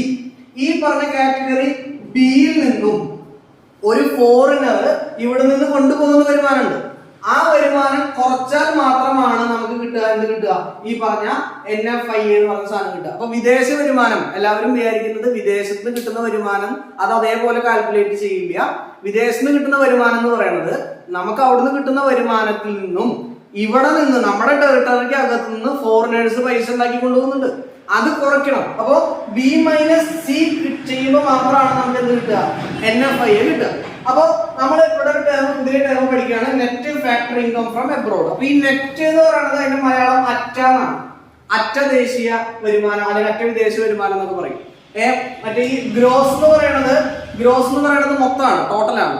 ആ ടോട്ടലിന് എന്തെങ്കിലുമൊക്കെ കുറയ്ക്കുമ്പോഴാണ് ഈ പറഞ്ഞ നെറ്റ് കിട്ടുക. അപ്പൊ നെറ്റിന്റെ പ്രത്യേകത എന്ന് പറയുന്നത് അറ്റാണ്. അതിൽ നിന്ന് അപ്പൊ ഒരു സബ്സ്ട്രാക്ഷൻ ഉണ്ടാവും. അപ്പൊ ഇവിടെ net factory income from abroad എന്ന് പറയുന്നത് സത്യത്തില് നമുക്ക് പുറത്തുനിന്ന് കിട്ടുന്ന വരുമാനത്തിൽ നിന്നും ഇവിടെ നിന്നും ആളുകൾ വിദേശികൾ കൊണ്ടുപോകുന്ന വരുമാനം കുറയ്ക്കുമ്പോൾ കിട്ടുന്നതാണ് NFI. ഓക്കെ, അപ്പൊ നമുക്ക് കണ്ടുപിടിക്കേണ്ട കാര്യം ഈ GDP GNP തമ്മിലുള്ള റിലേഷനാണ്. GDP GNP തമ്മിലുള്ള റിലേഷൻ എന്ന് പറഞ്ഞു കഴിഞ്ഞാൽ GNP എന്ന് പറയുന്നത് GDPയുടെ ഒപ്പം ഈ പറഞ്ഞ NFI കൂട്ടുന്നതാണ്. എന്ന് വെച്ചാൽ GDPക്കൊപ്പം GDP എന്ന് പറയുന്നത് എന്താ? രാജ്യത്തിനകത്തു നിന്ന് കിട്ടുന്ന വരുമാനം പ്ലസ് വിദേശ വരുമാനം. രാജ്യത്തിനകത്തു നിന്ന് കിട്ടുന്ന വരുമാനവും പ്ലസ് വിദേശ വരുമാനവും കൂട്ടുമ്പോൾ കിട്ടുന്ന സാധനമാണ് എന്ത്? GNP. നിങ്ങൾ നോക്കിയേ, ഇവിടെ ഇക്വേഷൻ നോക്കിയേ, GDP is equal to A plus B, GNP is equal to A plus GDP is equal to A plus C, GNP is equal to A plus B. നമ്മളിവിടെ എഴുതി വെച്ചിട്ടുണ്ട് NFI is equal to B minus C. ഈ equation നോക്കിയേ, GNP is equal to GDP എന്താ? A plus C ആണ്. GDP is equal to A plus C ആണ്. Plus NFI എന്താ? B minus C ആണ്. അപ്പൊ ഈ പ്ലസ് സിയും മൈനസ് സിയും ക്യാൻസൽ ചെയ്ത് പോയി കഴിഞ്ഞാൽ GNP is equal to A plus B കിട്ടും. ഇതെങ്കിലും എവിടെ എഴുതി വെച്ചാണ്? A plus B. അപ്പൊ GNP എന്ന് പറയുന്നത് GDPയുടെ ഒപ്പം, GDP എന്ന് പറഞ്ഞാൽ എന്താ? രാജ്യത്തിനകത്തു നിന്ന് കിട്ടുന്ന വരുമാനമാണ് GDP. അതിനോടൊപ്പം വിദേശ വരുമാനം കൂട്ടിക്കഴിഞ്ഞാൽ കിട്ടുന്ന സാധനമാണ് എന്ത്? GNP. അപ്പൊ എപ്പോഴും ഓർക്കേണ്ട കാര്യം, വിദേശ വരുമാനം എന്ന് പറയുന്നത് വിദേശത്ത് കിട്ടുന്ന വരവ് മാത്രമല്ല, വിദേശത്ത് കിട്ടുന്ന വരവിൽ നിന്ന് ഫോറിനേഴ്സ് ഇവിടുന്ന് കൊണ്ടുപോകുന്ന പൈസ അല്ലെങ്കിൽ ഇവിടുന്ന് കൊണ്ടുപോകുന്ന മണി വാല്യൂ കുറച്ചാൽ കിട്ടുന്ന സാധനമാണ് എന്ത്? NFI. അപ്പൊ ഒരു പുതിയ ടേം നമ്മൾ പഠിച്ചു, NFI, net factory income from abroad. അപ്പോ ഇവിടെ മനസ്സിലാക്കേണ്ട കാര്യം, നമ്മൾ GDP GNP തമ്മിലുള്ള റിലേഷൻ ആണ് പറഞ്ഞത്. GNP gross national product is equal to gross domestic product plus NFI എന്ന് വെച്ച് കഴിഞ്ഞാൽ വിദേശ വരുമാനം. അപ്പൊ വിദേശ വരുമാനത്തിനോടൊപ്പം GDP കൂട്ടുമ്പോൾ കിട്ടുന്നതാണ് എന്ത്? GNP. ഇതാണ് GNP GDP തമ്മിലുള്ള റിലേഷൻഷിപ്പ്. ഓക്കെ, അപ്പൊ നമുക്കിനി ഇതുമായി ബന്ധപ്പെട്ട കുറച്ച് ടെക്നിക്കൽ ടേം നോക്കാം. Gross versus net. നമ്മൾ GDP പറഞ്ഞാണ്, അപ്പൊ പറഞ്ഞ ടേമാണ് ഗ്രോസ് എന്ന് പറയുന്നത്, ടോട്ടലാണ്. ഇനി എന്താണ് നെറ്റ് എന്ന് ഉദ്ദേശിക്കുന്നത്? നെറ്റ് എന്ന് വെച്ചാൽ മലയാളം അറ്റ എന്നൊക്കെ പറയും. ഇവിടെ നമ്മളൊരു ഒരു മെഷീനറി വാങ്ങി വെച്ചു എന്ന് വിചാരിക്കാം. ഒരു 10 ലക്ഷം രൂപ മുടക്കിയിട്ട് ഒരു ഫാക്ടറിക്ക് വേണ്ടിയിട്ട് ഒരു മെഷീനറി വാങ്ങി വെച്ചു എന്ന് വയ്ക്കാം. അപ്പൊ അതിന്റെ ഗ്രോസ് വാല്യൂ എന്ന് പറയുന്നത് ഈ പറഞ്ഞ 10 ലക്ഷം രൂപയാണ്. ഗ്രോസ് വാല്യൂ എന്ന് പറയുന്നത് 10 lakh rupees ആണ്. അതിന്റെ ടോട്ടൽ നമ്മൾ ചിലവായ ക്യാപിറ്റൽ, ആ മൂലധനം. ഇനി ഈ പറഞ്ഞ 10 ലക്ഷം രൂപ കൊടുത്ത് ഒരു മെഷീനറി വാങ്ങി വെച്ച് കഴിഞ്ഞാൽ 2 വർഷം 3 വർഷം കഴിയുമ്പോൾ ഈ പറഞ്ഞ വസ്തുവിന് തേയ്മാനം സംഭവിക്കും. അപ്പൊ ഇപ്പൊ 10 ലക്ഷം രൂപയ്ക്ക് മേടിച്ച വസ്തു 2 വർഷം 3 വർഷം കഴിയുമ്പോൾ അതിന് 10 ലക്ഷം രൂപ ഉണ്ടാവില്ല, അതിന് ഡിപ്രീസിയേഷൻ സംഭവിക്കും. അല്ലെങ്കിൽ നമ്മൾ ഉപയോഗിക്കുന്ന പല എക്കണോമിക്സ് ടെസ്റ്റ് വായിച്ചാൽ കാണുന്ന ടേമാണ് wear and tear. Wear and tear എന്ന് പറയുന്നത് തേയ്മാനം സംഭവിക്കും. ഈ വെയർ ആൻഡ് ടയറിനെയാണ് നമ്മൾ എന്ത് വിളിക്കുക? ഡിപ്രീസിയേഷൻ വിളിക്കുക. അപ്പൊ ഈ പറഞ്ഞ ഗ്രോസ് ആയിട്ടുള്ള ടോട്ടൽ എമൗണ്ടിൽ നിന്നും ഡിപ്രീസിയേഷൻ കുറയ്ക്കുമ്പോൾ കിട്ടുന്ന സാധനമാണ് എന്ത്? നെറ്റ്. അപ്പൊ ഗ്രോസ് നെറ്റ് തമ്മിലുള്ള വ്യത്യാസം എന്ന് പറയുന്നത്, gross is the total amount അല്ലെങ്കിൽ ടോട്ടൽ ക്യാപിറ്റൽ, അതിൽ നിന്നും മൈനസ് സബ്സ്ട്രാക്ട് ചെയ്യാണ് എന്ത്? ഡിപ്രീസിയേഷൻ. അത് ഓരോ വർഷം ചെല്ലുന്നതോറും ഡിപ്രീസിയേഷൻ സംഭവിക്കും. അതിനെ വിളിക്കുന്ന പേരാണ് എന്ത്? നെറ്റ് എന്ന് പറയുന്നത്. അപ്പൊ നമ്മുടെ കയ്യില് GDP ഉണ്ടെങ്കിൽ ആ GDPയിൽ നിന്നും ഓരോ വർഷം കഴിയുമ്പോഴും അതിന് കുറയ്ക്കേണ്ട ഡിപ്രീസിയേഷൻ കുറയ്ക്കുമ്പോൾ നമുക്ക് കിട്ടുന്നതാണ് NDP. അപ്പൊ GDP ഗ്രോസ് പ്രൊഡക്റ്റിൽ ഒരിക്കലും അതിന് വരുന്ന വെയർ ആൻഡ് ടയർ അല്ലെങ്കിൽ ഡിപ്രീസിയേഷൻ, തേയ്മാന ചെലവ്, അതിൽ നിന്ന് ഉണ്ടാവുന്ന നഷ്ടങ്ങൾ നമ്മൾ കുറയ്ക്കാറില്ല. GDP അല്ലെങ്കിൽ ഗ്രോസ് പ്രൊഡക്റ്റ് എന്ന് പറയുമ്പോൾ അതിന്റെ ടോട്ടൽ വാല്യൂ എത്രയാണ് അത് മാത്രമേ കൺസിഡർ ചെയ്യുള്ളൂ. ആ വാല്യൂ അടുത്ത വർഷത്തേക്കോ അല്ലെങ്കിൽ അടുത്ത ദിവസത്തേക്കോ അല്ലെങ്കിൽ അടുത്ത മാസത്തേക്കോ ഡിപ്രീസിയേഷനും തേയ്മാനം സംഭവിച്ചിട്ട് അതിന്റെ എന്ത് കുറയും? അതിന്റെ വാല്യൂ കുറയുന്നുണ്ട്. ആ വാല്യൂ കുറയുന്ന കൃത്യമായ അളവ് കണ്ടുപിടിക്കുന്ന വാല്യൂ ആണ് ഇത് NDP, നെറ്റ്. അപ്പൊ നിങ്ങൾ എപ്പോഴും ഓർക്കേണ്ട കാര്യം ഈ നെറ്റ് കാണുമ്പോൾ ശ്രദ്ധിക്കുക. നെറ്റ് എന്ന് പറഞ്ഞ ടേമിൽ എന്തെങ്കിലും ഒരു വസ്തുവിൽ നിന്ന് ടോട്ടൽ വസ്തുവിന് എന്തെങ്കിലും കുറച്ചുണ്ടാവും. നമ്മൾ മുമ്പ് NFI പറഞ്ഞു, മുമ്പ് പറഞ്ഞ കേസിൽ NFI, net factory income from abroad പറഞ്ഞു. അവിടെ നമ്മൾ നെറ്റ് എന്ന് പറഞ്ഞ ടേം ഉപയോഗിച്ചു, ഉപയോഗിച്ചു. അവിടെ നമ്മൾ കുറച്ചു വിദേശ വരുമാനം പറഞ്ഞപ്പോൾ അവിടെ നമ്മൾ കുറച്ചു വിദേശത്ത് കിട്ടുന്ന വരുമാനം മൈനസ് ഇന്ത്യയിൽ നിന്ന് ഫോറിനേഴ്സ് കൊണ്ടുപോകുന്ന വരുമാനം. അപ്പൊ ഈ നെറ്റ് എന്ന് പറഞ്ഞ ടേം കാണുമ്പോൾ എപ്പോഴും ഓർക്കുക, അവിടെ ഒരു ടോട്ടൽ ഒരു എമൗണ്ടിൽ നിന്ന് എന്തെങ്കിലും ഒരു മൈനസ്, എന്തെങ്കിലും ഒരു കിഴിവുണ്ടാവും. അതേപോലെ തന്നെ gross product, gross versus net വരുമ്പോൾ ഗ്രോസിൽ നിന്നും ടോട്ടലിൽ നിന്നും ഡിപ്രീസിയേഷൻ കുറയ്ക്കുമ്പോൾ കിട്ടുന്നതാണ് ഏത് NDP, നെറ്റ് ഡൊമസ്റ്റിക് പ്രൊഡക്റ്റ്. അപ്പൊ GDPയും NDPയും തമ്മിലുള്ള ബന്ധം എന്ന് പറയുന്നത് GDPയിൽ നിന്ന്, GDP ഒരു ഫിനാൻഷ്യൽ ഇയറിലെ കണക്കാണ്, ആ GDPയിൽ നിന്നും വെയർ ആൻഡ് ടയർ ഡിപ്രീസിയേഷൻ കുറയ്ക്കുമ്പോൾ കിട്ടുന്നതാണ് NDP. ഇതേപോലെ തന്നെ GNP ഉണ്ടെന്ന് വെക്കാം, ഗ്രോസ് നാഷണൽ പ്രൊഡക്റ്റ്. GNPയിൽ നിന്നും നമ്മൾ ഡിപ്രീസിയേഷൻ കുറയ്ക്കുകയാണ്. ഡിപ്രീസിയേഷൻ എന്ന് വെച്ചാൽ എന്താ, വെയർ ആൻഡ് ടയർ, തേയ്മാനം കുറയ്ക്കുമ്പോൾ നമുക്ക് കിട്ടുന്നതാണ് എന്ത് NNP, നെറ്റ് നാഷണൽ പ്രൊഡക്റ്റ്. ഇവിടെ ശ്രദ്ധിക്കേണ്ട ഏറ്റവും ഇമ്പോർട്ടന്റ് ആയിട്ടുള്ള കാര്യം NNP ആണ്, നെറ്റ് നാഷണൽ പ്രൊഡക്റ്റ് ആണ്, purest form of national income. National income consider ചെയ്യുന്നതിൽ, ഒരു രാജ്യത്തിന്റെ വരുമാനം കൺസിഡർ ചെയ്യുന്നതിൽ ഏറ്റവും പ്യൂർ ആയിട്ട് നമ്മൾ എടുക്കുന്ന ആളാണ് നാഷണൽ, ഈ NNP ആണ്, GDP അല്ല. ശ്രദ്ധിക്കുക, GDP നമ്മൾ അതിന്റെ ഗ്രോത്ത് പറയാൻ വേണ്ടിയിട്ടൊക്കെ ഉപയോഗിക്കുന്ന സാധനമാണ്. നാഷണൽ ഇൻകം കൺസിഡർ ചെയ്യുമ്പോൾ നാഷണൽ ഇൻകത്തിന്റെ മെഷർമെന്റില് ഏറ്റവും പ്യൂർ ആയിട്ട് അല്ലെങ്കിൽ ഏറ്റവും കൂടുതൽ ആക്യുറസി ഉള്ളത് NNPക്കാണ്. എപ്പോഴും ശ്രദ്ധിക്കേണ്ട കാര്യമാണ്. ഈ NNP ഉപയോഗിച്ചിട്ടാണ് നമ്മൾ പെർ ക്യാപിറ്റ ഇൻകം, പ്രതിശീർഷ വരുമാനം എന്നൊക്കെ നമ്മൾ പറയും. ഒരു വ്യക്തിയുടെ പെർ ക്യാപിറ്റ ഇൻകം കണ്ടുപിടിക്കുന്നത് എങ്ങനെയാന്ന് വെച്ച് കഴിഞ്ഞാൽ ഈ പറഞ്ഞ NNP, ഈ NNPനെ പോപ്പുലേഷൻ കൊണ്ട് ഡിവൈഡ് ചെയ്താൽ,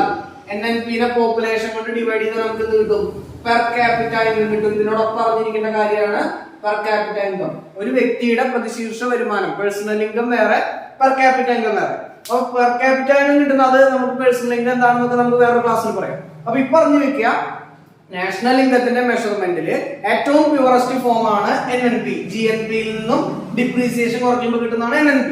അപ്പൊ നെറ്റ് എന്ന് പറയുമ്പോൾ എപ്പോഴും ഓർത്ത് വെക്കണം, ഒരു കുറവ് ഉണ്ടാവും. അപ്പൊ നെറ്റ് നാഷണൽ പ്രൊഡക്റ്റ് എന്ന് പറയുന്നതാണ് purest form of national income. ഈ NNPനെ ആ രാജ്യത്തിന്റെ പോപ്പുലേഷൻ വെച്ച് ഡിവൈഡ് ചെയ്താൽ നമുക്ക് കിട്ടുന്നതാണ് എന്ത്, പെർ ക്യാപിറ്റ ഇൻകം. ഇത് വളരെ ഇമ്പോർട്ടന്റ് ആയിട്ടുള്ള ടേമാണ്. അപ്പൊ നമ്മൾ നാല് മെഷർമെന്റ്സ് പറഞ്ഞു. GDP, 2 GNP, 3 NDP, 4 NNP. ഇതിലെ NNP ആണ് ഏറ്റവും purest form of national income. അതിനെ പോപ്പുലേഷൻ വെച്ച് ഡിവൈഡ് ചെയ്താൽ എന്ത് കിട്ടും, പെർ ക്യാപിറ്റ ഇൻകം കിട്ടും. അപ്പൊ ഇതാണ് ആദ്യത്തെ technical term, gross versus net. Okay, രണ്ടാമത്തെ ടെക്നിക്കൽ ടേം ആണ് factor cost versus market price. MP എന്ന് പറയുന്നത് മാർക്കറ്റ് പ്രൈസ്. ഫാക്ടർ കോസ്റ്റും മാർക്കറ്റ് പ്രൈസും. ഫാക്ടർ കോസ്റ്റ് എന്ന് പറയുന്നത് 4 ഫാക്ടേഴ്സ് ഓഫ് പ്രൊഡക്ഷൻ ഉണ്ട്. നിങ്ങൾ എക്കണോമിക്സ് പഠിച്ച ആളുകളാണെങ്കിൽ അറിയാം, ഒരു പ്രൊഡ്യൂസിംഗ് ഫേമിന് 4 ഫാക്ടേഴ്സ് ഓഫ് പ്രൊഡക്റ്റ് ആണ് ഉള്ളത്. 1 land, 2 labour, 3 capital, 4 entrepreneur. 4 1 2 3 4 factors of production ആണുള്ളത്. ഒരു പ്രൊഡക്ഷന്റെ 4 ഘടകങ്ങളാണ് ലാൻഡ്, ലേബർ, ക്യാപിറ്റൽ, എന്റർപ്രണർ എന്ന് വെച്ചാൽ സംരംഭം. അപ്പൊ നമുക്ക് ഈ പറഞ്ഞ ഈ 4 കാര്യങ്ങൾക്ക് ചെലവുണ്ട്. ലാൻഡിന് ഉണ്ടാവുന്ന ചെലവാണ് റെന്റ് കൊടുക്കണം, അറിയേണ്ട കാര്യമാണ്. ലേബറിന് ഉണ്ടാവുന്ന ചെലവാണ് വേജ് കൊടുക്കണം, പൈസ കൊടുക്കണം, ശമ്പളം കൊടുക്കണം. ക്യാപിറ്റലിന് ഉണ്ടാവുന്ന ചെലവ് എന്ന് പറയുന്നത് റെമ്യൂണറേഷൻ പറഞ്ഞ് ഇൻട്രസ്റ്റ് കൊടുക്കണം, മൂലധനം ഉണ്ടെങ്കിൽ അതിന് പലിശ കൊടുക്കണം. എന്റർപ്രണർക്ക് എന്ത് കിട്ടണം, പ്രോഫിറ്റ് കിട്ടണം. അപ്പോ ഈ 4 ആണ് റെന്റ്, വേജ്, ഇൻട്രസ്റ്റ്, പ്രോഫിറ്റ്. ഈ 4 ആണ് ഫാക്ടർ കോസ്റ്റ് എന്ന് പറയുന്നത്. അത് നിങ്ങൾ ടെക്സ്റ്റ് ബുക്കുകൾ അല്ലെങ്കിൽ റെഫറൻസ് ബുക്കുകൾ വായിക്കുമ്പോൾ ചിലപ്പോൾ നമ്മൾ ഈ ഫാക്ടർ കോസ്റ്റ് എന്നൊക്കെ എഴുതി കാണാം. അപ്പൊ ഫാക്ടർ കോസ്റ്റ് എന്ന് ഉദ്ദേശിക്കുന്നത് 4 ഫാക്ടേഴ്സ് ഓഫ് പ്രൊഡക്ഷന് കൊടുക്കുന്ന റെമ്യൂണറേഷൻ ആണ് ഫാക്ടർ കോസ്റ്റ്, ചെലവാണ്. ലാൻഡിന് എന്ത് കൊടുക്കണം, റെന്റ് കൊടുക്കണം. ലേബറിന് എന്ത് കൊടുക്കണം, ഇൻട്രസ്റ്റ് കൊടുക്കണം. ലേബറിന് വേജ് കൊടുക്കണം, ക്യാപിറ്റലിന് ഇൻട്രസ്റ്റ് കൊടുക്കണം. എന്റർപ്രണർ, ആ സംരംഭകന് എന്ത് കിട്ടണം, പ്രോഫിറ്റ് കിട്ടണം. അപ്പൊ ഈ 4 കോസ്റ്റുകളാണ് എന്ത് ഫാക്ടർ കോസ്റ്റ് എന്ന് പറയുന്നത്. ക്ലിയർ? ഓക്കെ. ഇനി ആ ഫാക്ടർ കോസ്റ്റ് ഇത് ഒരു പ്രൊഡക്ഷൻ നടക്കാൻ ആവശ്യമായ ചെലവാണ്. ഇനി ആ ഫാക്ടർ കോസ്റ്റ് എപ്പോഴാണ് മാർക്കറ്റ് പ്രൈസ് ആവുക? ഈ ഫാക്ടർ കോസ്റ്റ് എപ്പോഴാണ് മാർക്കറ്റ് പ്രൈസ് ആവുക? ഫാക്ടർ കോസ്റ്റ് എന്ന് പറയുന്നതിനോടൊപ്പം നെറ്റ് ഇൻഡയറക്റ്റ് ടാക്സ് കൂട്ടുമ്പോൾ നമുക്ക് എന്ത് കിട്ടും? മാർക്കറ്റ് പ്രൈസ് കിട്ടും. ശ്രദ്ധിക്കേണ്ട കാര്യം, ഫാക്ടർ കോസ്റ്റിനോടൊപ്പം നെറ്റ് ഇൻഡയറക്റ്റ് ടാക്സ്, ഒരു സാധനം ഉത്പാദിപ്പിച്ചിട്ട് അതിന് ടാക്സ് കൊടുക്കണമല്ലോ, ആ നെറ്റ് ഇൻഡയറക്റ്റ് ടാക്സ് കൂട്ടുമ്പോൾ നമുക്ക് എന്ത് കിട്ടും? മാർക്കറ്റിൽ വിൽക്കേണ്ട പ്രൈസ് കിട്ടും. അതാണ് മാർക്കറ്റ് പ്രൈസ് എന്ന് പറയുന്നത്. അവിടെ കൂടുതലായിട്ട് വന്നിട്ടുള്ള ഒരു ടേം ഉണ്ട്, ആര്? നെറ്റ്. വെറുതെ ഇൻഡയറക്റ്റ് ടാക്സ് എന്നല്ല പറഞ്ഞിട്ടില്ലേ, നെറ്റ് ഇൻഡയറക്റ്റ് ടാക്സ് എന്ന് പറഞ്ഞിട്ടുണ്ട്. അപ്പൊ നമ്മളൊരു ചോപ്പോ ചീപ്പോ കണ്ണാടി എന്തെങ്കിലും നിങ്ങൾ കടയിൽ നിന്ന് മേടിക്കുകയാണെങ്കിൽ നിങ്ങൾ ഇൻഡയറക്റ്റ് ടാക്സ് പേ ചെയ്യുന്നുണ്ട്.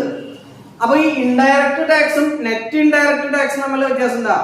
നമ്മൾ പറഞ്ഞു മുമ്പ് കഴിഞ്ഞ കുറച്ച് നേരത്തെ പറഞ്ഞു, നെറ്റ് എന്ന് പറയുന്നത് എന്തോ കുറച്ചതാണ്, ശരിക്കുള്ള ഒരു എമൗണ്ടിൽ നിന്നും എന്തോ കുറച്ചതാണ്. അതാണ് നമ്മൾ GDP ഡിപ്രീസിയേഷൻ കുറച്ചപ്പോൾ NDP കിട്ടി, GNP ഡിപ്രീസിയേഷൻ കുറച്ചപ്പോൾ NNP കിട്ടി.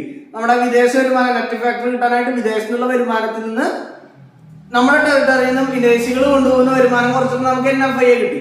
അപ്പൊ ഇവിടെ നെറ്റ് വന്നിട്ടുണ്ട്, നെറ്റ് കയറി വന്നിട്ടുണ്ട്. അപ്പൊ എന്താ ഒന്ന് കുറയ്ക്കണം. എന്താ കുറയ്ക്കണ്ടേ? ഈ നെറ്റ് ഇൻഡയറക്റ്റ് ടാക്സ് എന്ന് പറയുന്നത്, നെറ്റ് ഇൻഡയറക്റ്റ് ടാക്സ് എന്ന് പറയുന്നത് ഇൻഡയറക്റ്റ് ടാക്സിൽ നിന്നും സബ്സിഡി കുറച്ചതാണ്. നമുക്ക് ഗവൺമെന്റ് തരുന്ന സാധനമാണ് എന്ത്? സബ്സിഡി. ഇങ്ങോട്ട് കിട്ടുന്നത് കുറയ്ക്കുക. അപ്പൊ ടാക്സ് അങ്ങോട്ട് അടയ്ക്കുന്നതാണല്ലോ. അപ്പൊ ഇൻഡയറക്റ്റ് ടാക്സിൽ നിന്നും സബ്സിഡി കുറയ്ക്കുമ്പോൾ അതാണ് ശരിക്കും നമ്മൾ അടയ്ക്കുന്ന കാശ്. മനസ്സിലായി? സബ്സിഡി കുറച്ചിട്ടുള്ള തുകയാണ്. ഇപ്പൊ ഗ്യാസിന്റെ സബ്സിഡി എടുത്തു കളയുന്ന പരിപാടികൾ നടക്കുന്നുണ്ട്, അതവിടെ നിൽക്കട്ടെ, അരിക്ക് കിടക്കണില്ല. അപ്പൊ ഇൻഡയറക്റ്റ് ടാക്സിൽ നിന്നും സബ്സിഡി കുറയ്ക്കുമ്പോ നമുക്ക് കിട്ടിയ സബ്സിഡി എത്രയാണോ അത് കുറയ്ക്കുമ്പോൾ കിട്ടുന്നതാണ് എന്ത്?